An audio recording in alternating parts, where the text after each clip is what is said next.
are a rural school in southern Maine. We have about 1,200 students. We are made up of 3 towns. We are made up of 5 grades. We are an 8 through 12 high school. We are team-based at all 5 grades. So all kids are assigned to a team, and that's how their classes are done, interdisciplinary teams. And our current sophomore class, by state law, has to graduate with a proficiency-based diploma. So as we were starting KnightTime for our very first year, that freshman class had to have a proficiency-based diploma. So we were really facing the challenge of how do we deliver and get these kids to meet these standards, because those freshmen had to meet those standards in order to graduate.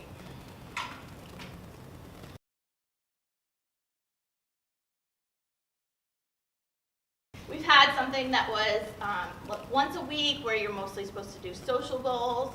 We've had something that was every day where we rotated through all 8 of our blocks, but then you only saw kids once every 8 days.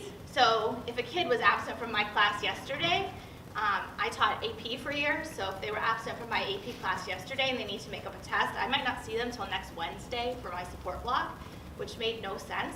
And you weren't allowed to do any new curriculum during those blocks, which the kids reminded you of on a regular basis. And it didn't work. It was just an extra study hall. It wasn't effective. Kids had no choice. Really, teachers had no choice. And then for some years in there, we just had nothing, where people got so sick of it.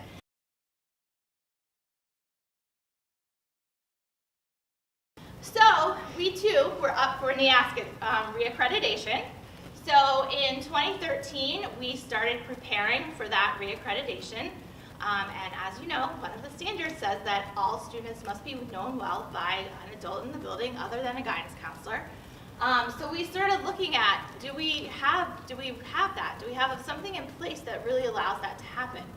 And a lot of people say because we're team-based that naturally happens. You know, students are assigned to teams, and it does happen a lot. Our students are very close with their team teachers, and so it does allow for a lot of relationship building with that. But a lot of people felt like we still needed more. So kind of the things that were facing us from the outside was we wanted a student-centered education, we needed a competency-based diploma, NEASC was coming up, and then we had the Common Core. And then what we were trying to figure out is, where are we headed? What's our school vision? What's our school structure going to look like? And how do we still offer a rigorous curriculum in light of all of this?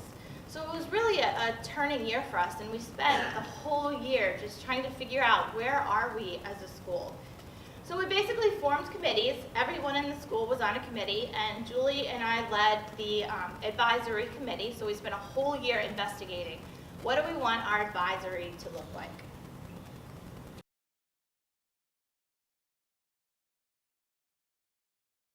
So we basically came up with, once we heard the presentation from Colchester, it really clarified things in our mind that advisory can either be social or academic, but it really can't do both things well. And I think that that's the problem, is that people try to do everything within this one block. And so we really in our minds, we came up with this spectrum. We went around and interviewed our whole staff and talked to everybody. And we really figured out that people are so comfortable on the academic part, and that people are comfortable when they can use academics to form relationships. But if you try to force people into these social relationships, then people start to get really uncomfortable. And that's when advisories start to fail, because people just aren't going to do it. They're not going to do the curriculum that you give them. Some people will do it really, really well, but other people just won't do it, and then it's not going to work. So we decided we wanted ours to be somewhere over here.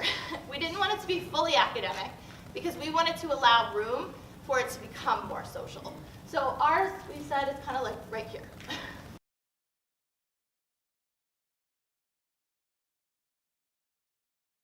So this is our vision statement. NHS KnightTime will create a structure to support students and to help them achieve success. Students will be accountable for their learning and will receive credit for their active participation. We value KnightTime. Its purpose is to promote academic success, foster relationships, and build a community of learners.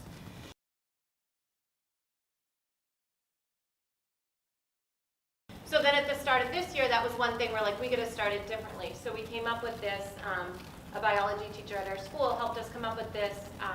It's more of a spreadsheet model. So at the beginning of the year, this is my advisory. At the beginning of the year, each of these tabs is for one of my advisees on a Monday. And so it was more of a form that they filled out. That's why it's called responses.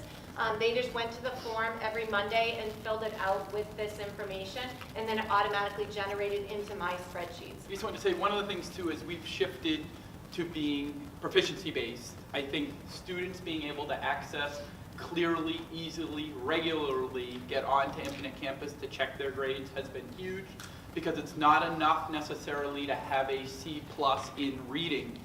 If your grade in the standard of informational text is failing, we've got work that we need to do around informational text. So it's really important that kids, and it's made it so much easier for us to share that message with students to say, okay, here's your grade, here's your system, and not to kind of get into and stray to our grading system, but a student would receive a grade of an incomplete if their cumulative average for the course is passing, but they're not passing all of our graduation standards for that standard. So it's really essential now more than ever that students are accessing Infinite Campus. So this is a way for us to get students in there every single Monday and make sure that they're looking and they know.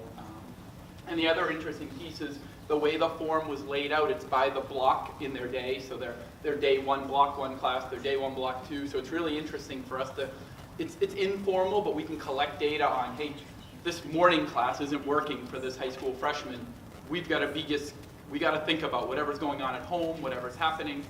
This document helps to provide that, geez, now we've got a couple years worth, with 8th grade being in our high school as well. 8th grade, 9th grade, this student was tardy to school so many days, they're failing their block 1 class. We got to make some adjustments, we got to do some things if we're going to help this kiddo to be successful, because we may not be able to change what's going on at home as much as we would like to and as hard as we try. So we can at least be flexible with their schedule